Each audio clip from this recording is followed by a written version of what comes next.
Hi everyone! Welcome to my channel, Vibe and Verdict.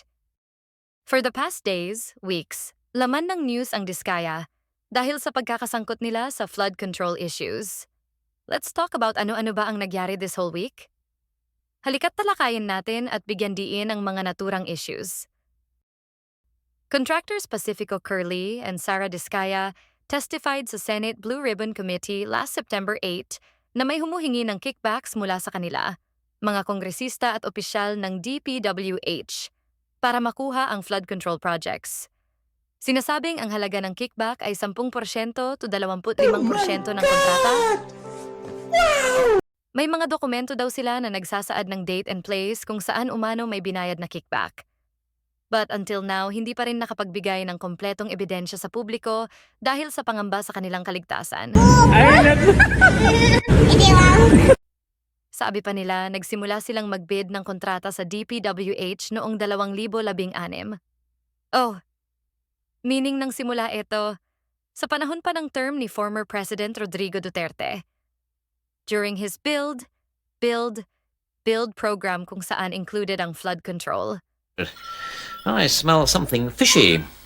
So back to Diskaya's testimonial. Sabi nga nila may mga opisyal ng DPWH na sangkot at sila ay sila: Henry Alcantara, Bulacan District Engineer; Bryce Hernandez, Assistant District Engineer; JP Mendoza, pati Undersecretary Roberto Bernardo na banggit din.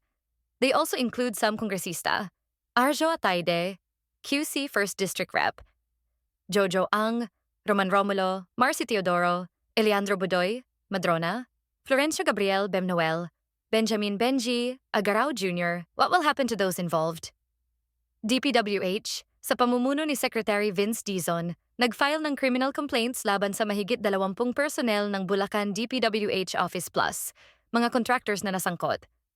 Kasama dito ang mga district engineers na sina Henry Alcantara, Bryce Hernandez, JP Mendoza at contractors tulad ng mga kinabibilangan ng hawak ng Diskaya firms at iba pa. Kasama dito ang pag-invoke ng Anti-Graft and Corrupt Practices Act, Government Procurement Act, at malversation through falsification of public documents. Ang mga kaso ay sinabing hindi mababail. Idagdag pa dito na si President Marcos Jr. ay pumirma ng executive order na nagtatayo ng Independent Commission for Infrastructure, ICI, para magsiyasat ng irregularidad sa flood control at iba pang infra projects sa nakalipas na 10 taon. Sa tinatakbo ng investigasyon ngayon, ang dami ng nagyari.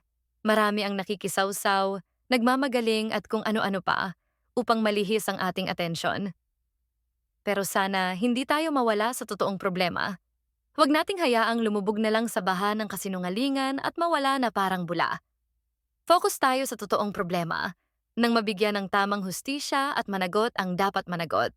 If you like this kind of content, please don't forget to subscribe, like, and share. Your comment is also appreciated. Until next time. Thank you.